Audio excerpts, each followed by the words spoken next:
नमस्कार आदाब, मेरा नाम है सरवत। आप देख रहे हैं ऑर्डिनरी।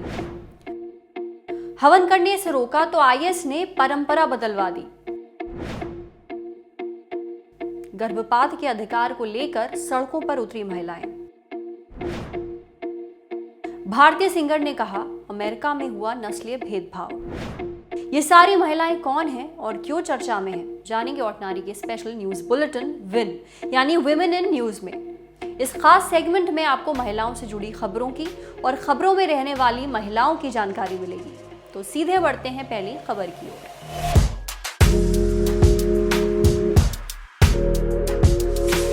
देवी के हवन में शामिल नहीं होने दिया तो इस आईएस ने जताया विरोध। हिमाचल प्रदेश का सोलन जिला, यहाँ पर शूलिनी माता का एक मंदिर है। दुर्गा अष्टमी के मौके पर यहाँ हवन का आयोजन किया गया था। आईएएस रितिका जिंदल वहां इंतजाम का जायजा लेने पहुंची थी। हवन होते हुए देख उन्होंने भी उसमें शामिल होने की बात कही, लेकिन पंडितों ने ये तर्क देते हुए रोक दिया कि कोई महिला हवन में हिस्सा नहीं ले सकती। इसके बाद रितिका ने वहां मौजूद लोगों को समानता का एक ऐसा पाठ पढ़ाया कि उन्हें बरसों से चली आ रही परंपरा को बदलने के लिए मजबूर होना पड़ा। आज तक के राजेश शर्मा की रिपोर्ट के अनुसार रितिका का ऐसा विरोध देखकर उन्हें हवन में हिस्सा लेने की इजाजत देनी पड़ी। रितिका ने बाद में कहा कि अष्टमी के दिन हम महिलाओं के सम्मान की तो बात करते हैं, लेकिन उन्हीं के अधिकारों से उन्हें वंचित रखा जाता है। मैं एक अधिकारी बाद में हूँ, महिला पहले हूँ। सभी महिलाओं को ऐसी विचारधारा बदलने की आवश्यकता है और ये तभी बदल सकती है जब वो इस रूढ़िवादी सोच का विरोध करेंगी। रितिका पंजाब के मोगा से हैं। 2018 में उन्होंने यूपीएससी की परीक्षा में 88वीं रैंक हासिल कर आईएएस क्वालिफाई किया था। सोशल मीडिया पर भी लोग रितिका के इस कदम की काफी तारीफ कर रहे हैं। भारतीय सिंगर ने कहा, अमेरिका में हुआ नस्लीय भेदभाव। अनन्या बिरला सिंगर हैं, अपना बिजनेस भी चलाती हैं। भारत के मशहूर बिजनेसमैन कुमार मंगलम बिरला और नीरजा बिरला की बेटी हैं। खबरों में है क्योंकि ट्वीट करके उन्होंने आरोप लगाया है कि अमेरिका के लॉस एंजलिस में एक रेस्टोरेंट में उनके साथ नस्लीय भेदभाव किया है। अनन्या ने ट्वीट में लिखा कि इस रेस्टोरेंट ने मुझे और मेरे परिवार को बाहर निकाल दिया। कितना नस्लीय भेदभाव है ये, बहुत दुखद। आपको अपने कस्टमर्स के साथ सही व्यवहार करना चाहिए, ये ठीक नहीं हुआ। अनन्या ने आगे लिखा, हमने आपके रेस्टोरेंट में खाना खाने के लिए 3 घंटे तक इंतजार किया। आपके वेटर जोशुआ सिल्वरमैन ने मेरी माँ के साथ बेहद रूखा व्यवहार किया, जो नस्ल भेद की सीमा तक पहुंच गया था। ये ठीक नहीं है। सोशल मीडिया पर कई लोगों ने अनन्या का सपोर्ट किया है और रेस्टोरेंट को अपना बर्ताव सुधारने की नसीहत दी है। गर्भपात के अधिकार के लिए महिलाओं ने उठाई आवाज। पोलैंड में इस वक्त महिला अधिकारियों के लिए लड़ने वाले एक्टिविस्ट विरोध प्रदर्शन में जुटे हुए हैं।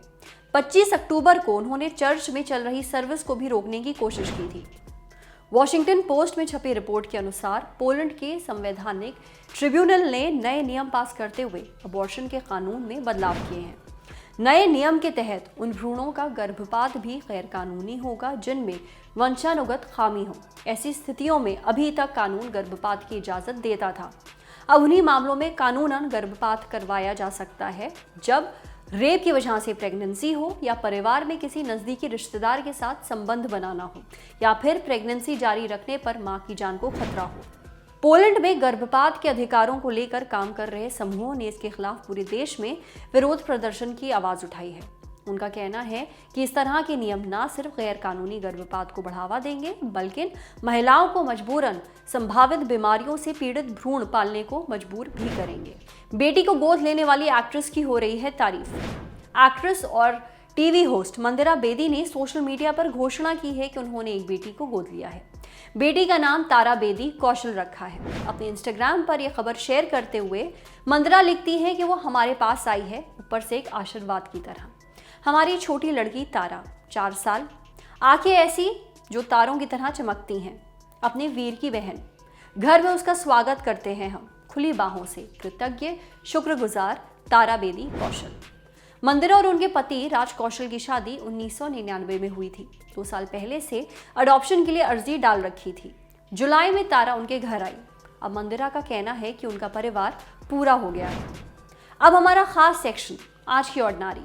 यह हम आपको एक ऐसी लड़की या महिला के बारे में बताते हैं जो कोई सेलिब्रिटी नहीं होती है, हमारे ही बीच की कोई आम महिला होती है जो कोई ऐसा काम कर रही होती है या कर चुकी होती है जिससे देश की हर औरत प्रेरणा ले सकती है। आज की और नारी है कल्पना सरोज। महाराष्ट्र के रोपरखेड़ा के एक दलित परिवार में इनका जन्म हुआ था। पिता कांस्टेबल थे, पुलिस क्वार्टर में रहती थी। घर के 5 बच्चों में सबसे बड़ी। 12 साल की उम्र में उनकी शादी करा दी गई। लड़का उनसे दुगनी उम्र का था। बिजनेस स्टैंडर्ड में छपी रिपोर्ट के अनुसार सरोज के ससुराल वाले उन्हें बहुत परेशान करते थे। तब वो मायके लौट आईं। वहां आत्महत्या की भी कोशिश की, लेकिन समय रहते डॉक्टर के पास ले जाने से जान बच गई। इसके बाद सरोज ने पीछे मुड़कर नहीं देखा। खुद सिलाई करते करते बुटीक खोल लिया और उसके बाद फर्नीचर स्टोर खोला। इसी बीच उनके पास एक ऑफर आया कमानी ट्यूब्स नाम की कंपनी को मैनेज करने का। कमानी लगातार घाटे में चल रही थी, 17 साल से बंद थी। कल्पना ने कमानी ट्यूब्स को घाटे से निकालकर फायदे में पहुंचा दिया। कल्पना की मेहनत का कमाल है कि अब ये कंपनी करोड़ों का टर्नओवर दे रही है। कल्पना ने गरीबों की मदद के लिए एनजीओ भी खोला। उनके ऐसे प्रयासों को देखते हुए उन्हें 2013 में पद्मश्री से भी सम्मानित किया गया। तो ये थी आज की महिलाएं जो खबरों में रही। अगर आपके आसपास भी आज की और नारी जैसी कोई महिला है या फिर आप किसी ऐसी महिला को जानते हैं जो मिसाल कायम करने वाला काम कर रही है, तो हमें ज़रूर बताएं। मेल करें lallantopwomeninnews@gmail.com पर। ये खबरें आप तक लेकर आई थी प्रेरणा। आपको हमारा ये वीडियो कैसा लगा हमें कमेंट सेक्शन में ज़रूर बताइए। ये वीडियो फेसबुक पे देख रहे हैं तो हमारे फेसबुक पेज को लाइक करिए, यूट्यूब पे देख रहे हैं तो हमारे चैनल को सब्सक्राइब करिए, बेल आइकन पर ज़रूर क्लिक कर दीजिए ताकि जब भी हम कोई नया वीडियो अपलोड करें तो उसका नोटिफिकेशन आप तक सबसे पहले पहुँचे। शुक्रिया।